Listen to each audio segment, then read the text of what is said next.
સુરતના પૂણા વિસ્તારમાં ખાડીપુર આવ્યું છે। પૂણા વિસ્તારથી ગોડાદરા જતા રસ્તા ઉપર ખાડીના પાણી પ્રવેશ્યા। ખાડીપુરના કારણે સવારે કામ ધંધાર્થે જતા લોકો પરેશાન થયા। ખાડીપુરના કારણે મોટી ટેક્સટાઇલ ઉદ્યોગ પ્રભાવિત થયો છે। પૂણાના ખાડી કિનારે આવી છે મોટી ટેક્સટાઇલ માર્કેટ। દર વર્ષે ખાડીપુરના કારણે ટેક્સટાઇલ ઉદ્યોગને નુકસાન થાય છે। ખાડીપુરની સમસ્યાનો સુરત મનપા પાસે કોઈ ઉકેલ જ નથી।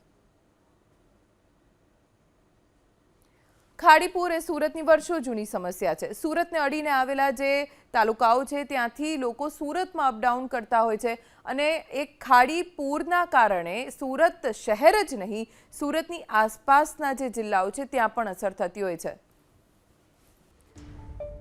સુરતના પૂણા વિસ્તારમાં ખાડીપુર આવ્યું છે। પૂણા વિસ્તારથી ગોડાદરા જતા રસ્તા ઉપર ખાડીના પાણી પ્રવેશ્યા। ખાડીપુરના કારણે સવારે કામ ધંધાર્થે જતા લોકો પરેશાન થયા। ખાડીપુરના કારણે મોટી ટેક્સટાઇલ ઉદ્યોગ પ્રભાવિત થયો છે।